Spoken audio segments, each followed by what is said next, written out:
महाराष्ट्र में बीजेपी गठबंधन 100 के पार, 105 सीटों पर बीजेपी गठबंधन आगे। महाराष्ट्र में बीजेपी गठबंधन की सेंचुरी पूरी हो गई है 190 सीटों में ही, और बीजेपी गठबंधन को अगर सरकार बनाना है तो उसे 40 सीटों पर और बढ़त बनानी होगी। अब आपको यूपी का ब्रेकअप बता दूं, कुंदरकी और करहल दोनों जगह समाजवादी पार्टी आगे चल रही है। मीरापुर से आरएलडी आगे चल रही है, फूलपुर से बीजेपी के प्रत्याशी के आगे चलने की खबर चल रही है। खैर सीट से बीजेपी उम्मीदवार आगे है। कुंदरकी और करहल दोनों जगह समाजवादी पार्टी फिलहाल आगे चल रही है। अब प्रदीप भंडारी आप जवाब दीजिए। मैं ये कहना चाहता हूं कि पहले मैं बताऊंगा जो आपने ट्रेंड किया। अगर आप देखें सुशांत जी कि महाराष्ट्र के अंदर जो गैप है वो गैप बढ़ता जा रहा है, और यही मैं कह रहा हूं कि ईवीएम के पहले अगर गैप बढ़ रहा है तो मुझे लग रहा है जब ये ईवीएम खुलेगा तो जितना मेरा अनुमान है कि ये गैप और वाइड हो सकता है। झारखंड के अंदर अभी भी गैप जो है जेएमएम की सरकार क्लोज नहीं कर पा रही, मतलब दोनों में हमारा जो कंफर्टेबिलिटी है वो बढ़ रहा है। और इसमें महाराष्ट्र में इसलिए मैं कॉन्फिडेंट हूं कि 80% सीट्स में जा, इसको अगर आप डाइसेक्ट करेंगे कांग्रेस और हम हेड टू हेड जा रहे हैं, कांग्रेस हमसे पीछे चल रही है। विदर्भ में 70% सीट्स में जा कांग्रेस और हम हेड टू हेड जा रहे हैं, कांग्रेस हमसे इनिशियल ट्रेंड में पीछे चल रही है। ये बहुत इंपॉर्टेंट है क्योंकि ये स्विंग है। अब संजय झा जी थोड़ा पढ़िए, झारखंड हाईकोर्ट ने 2022 में कहा था कि झारखंड की सरकार जो है वो जो संथाल परगना के अंदर घुसपैठियों को राजनीतिक संरक्षण देख रही है। आपके झारखंड इंटेलिजेंस के मैं एक और चीज बता दूं, देखिए बड़ी खबर आपको बता दूं प्रदीप भाई, सुनिए रुकिए जरा। 204 सीटों के रुझान, बीजेपी गठबंधन 105 पे आगे, कांग्रेस गठबंधन 93 पे आगे। लेकिन पार्टी वाइज ब्रेकअप जो अभी आप स्क्रीन पर डाल रहे थे, डालिए जरा। पार्टी वाइज कौन कितनी सीटों पर आगे चल रहा है आपको जरा वो भी बताता हूं। टीम मोदी का शतक तो पूरा हो गया, लेकिन जरा आप दिखाइए कि महाराष्ट्र में बीजेपी कितनी सीट पर आगे है, शिंदे गुट कितना आगे है, शरद पवार गुट कितनी सीटों पर आगे है। जरा ब्रेकअप दिखाइए एक बार महाराष्ट्र का, स्क्रीन पर डालिए महाराष्ट्र का ब्रेकअप जो अभी हम दिखा रहे थे कि महाराष्ट्र में किस पार्टी को कितनी सीटें आ रही हैं। 105 सीटों का ब्रेकअप डालिए स्क्रीन पर। तो ये अपने आप में देखना बड़ा इंपॉर्टेंट है क्योंकि बीजेपी वहां पर सबसे ज्यादा सीटों पर लड़ी महायुति में। और ये देखिए अब आपको ब्रेकअप आपकी स्क्रीन पर आ रहा है। बीजेपी 65 सीटों पर आगे चल रही है, शिवसेना शिंदे गुट 22 सीट पर आगे, एनसीपी 17 सीट पर आगे। जिन अजीत पवार को कमजोर कड़ी कहा जा रहा था वो तो तेजी से आगे बढ़ रहे हैं, और बाकी के लोग अभी शून्य पर ही दिख रहे हैं। और अगर आप इसी तरह से कांग्रेस गठबंधन का रुझान दिखा दें, बीजेपी बोलते बोलते 70 पर आगे हो गई है।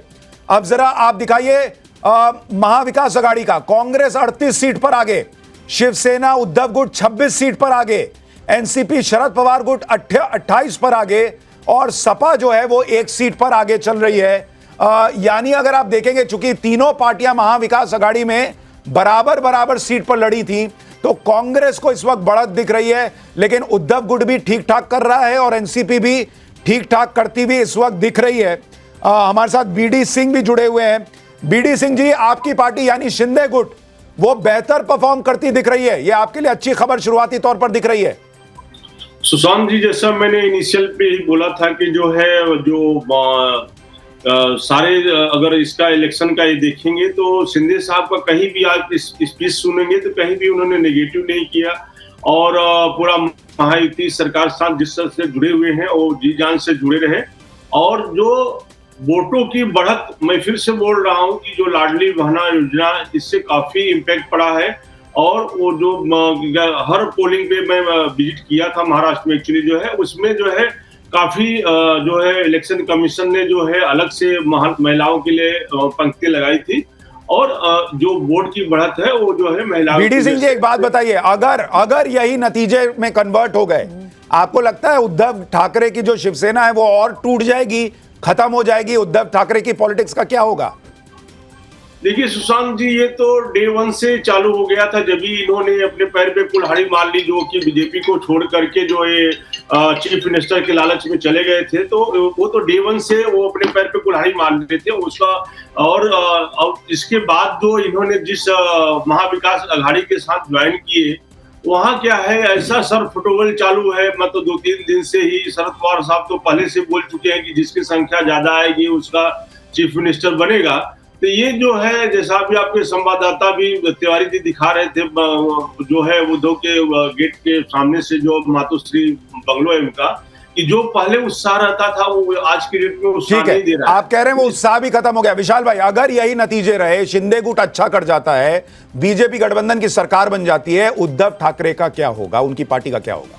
देखिए सुशांत जी, ये जो चुनाव है महाराष्ट्र का, ये जो किसकी सरकार बनती है उसके साथ साथ इस बात को भी तय करेगा कि रियल शिवसेना के अस्तित्व की भी जो है कन्फर्मेशन जनता कर देगी और रियल एनसीपी की भी जनता जो है कन्फर्मेशन कर देगी, क्योंकि वो लोकसभा के चुनाव में जो सहानुभूति मिलनी थी मिल चुकी।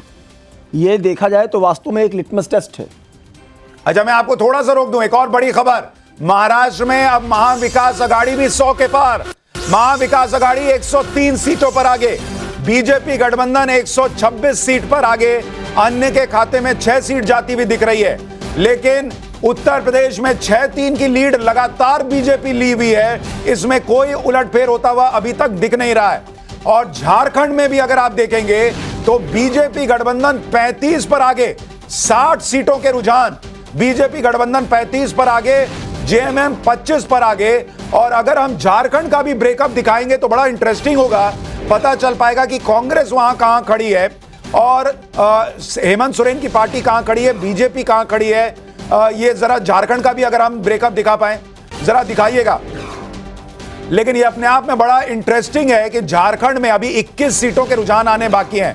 ये देखिए झारखंड का ब्रेकअप देखिए, झारखंड में बीजेपी गजब की परफॉर्मेंस दिखा रही है। बीजेपी 29 सीटों पर आगे, आजसू 5, जेडीयू 1 सीट पर आगे, यानी बीजेपी झारखंड में जबरदस्त वापसी कर रही है लोकसभा चुनाव के बाद। ये अपने आप में बहुत बड़ी खबर झारखंड के लिहाज से। और अगर हम जेएमएम गठबंधन का ब्रेकअप दिखाएं, देखिए जेएमएम 17 सीटों पर आगे, यहां कमजोर कड़ी साबित हो रही है कांग्रेस जो 6 सीट पर आगे है, आरजेडी 1 और सीपीआई एमएल जो है वो 1 सीट पर आगे चल रही है। यानी झारखंड में भी और महाराष्ट्र में भी दोनों जगह पर बीजेपी अपनी सीटों पर बहुत बेहतर परफॉर्म करती हुई दिख रही है। और अब देखिए उत्तर प्रदेश में एक और बड़ा उलटफेर, 7-2। उत्तर प्रदेश में आंकड़ा बहुत जबरदस्त इशारा कर रहा है। 9 सीटों के रुझान उत्तर प्रदेश में। सीसामऊ में समाजवादी पार्टी पिछड़ गई है बीजेपी के, सुरेश अवस्थी आगे हो गए। उत्तर प्रदेश के ये नतीजे अगर रह गए 7-2 के तो ये अपने आप में अभूतपूर्व होगा, ये ऐतिहासिक होगा। और अगर झारखंड और महाराष्ट्र के नतीजे भी ऐसे ही आए जैसे लग रहे हैं तो मोदी योगी की जोड़ी और ज्यादा स्ट्रांग होकर जो है वो निकल कर आएगी, ये सामने आएगा। लेकिन अभी भी ईवीएम से वोटों की गिनती बची हुई है, अभी शुरुआती रुझान है, उलटफेर की पूरी गुंजाइश है। लेकिन प्रेम कुमार जी, झारखंड में हम देख रहे हैं बीजेपी अच्छा परफॉर्म कर रही है, महाराष्ट्र में हम देख रहे हैं जिन अजीत पवार को आप कमजोर कड़ी कह रहे थे वो भी अच्छा परफॉर्म कर रहे हैं। देखिए महाराष्ट्र में अजीत पवार अपनी एक्सपेक्टेशन से अच्छा जरूर कर रहे हैं, शरद पवार के मुकाबले तो काफी पीछे हैं। नहीं, पर वो शरद पवार से कम सीटों पे लड़े हैं सर। स्ट्राइक रेट देखिएगा ना, शरद पवार की पार्टी 85 सीट पे लड़ी है। हाँ, अभी पूरे रुझान नहीं आए हैं, तब हम स्ट्राइक रेट एक्चुअल देख पाएंगे। तो लेकिन हम देख रहे हैं कंपैरेटिवली महाराष्ट्र में कांग्रेस और बीजेपी में बीजेपी आगे है, यही एक डिफरेंस है। लेकिन आप देख रहे हैं बहुत क्लोज फाइट में क्लोज हो गया है, 126-109 और ये और भी क्लोजर होगा। और झारखंड में जो आप दिखा रहे हैं, मुझे दूसरे सोर्सेज से भी जो दिख रहे हैं, वहाँ ये परफॉर्मेंस तो इंडिया गठबंधन का और बेहतर है और वहाँ जो है ओवरऑल इंडिया गठबंधन आगे है। लेकिन यहाँ आपको अपने यहाँ 35 और 25 का फिगर दिख रहा है, लेकिन थोड़ी देर में आपको दिख जाएगा झारखंड में इंडिया गठबंधन ही आगे रहेगा। ठीक है। और उत्तर प्रदेश में 7-2। हाँ, उत्तर प्रदेश में 7-2 जो है, ये 6-3 हमें मानकर लग रहा था कि कांग्रेस से शायद कुंदरकी, ये समाजवादी पार्टी शायद कुंदरकी न बचा पाए, ऐसा लग रहा था। लेकिन अभी सीसामऊ में आगे थी, फिर पीछे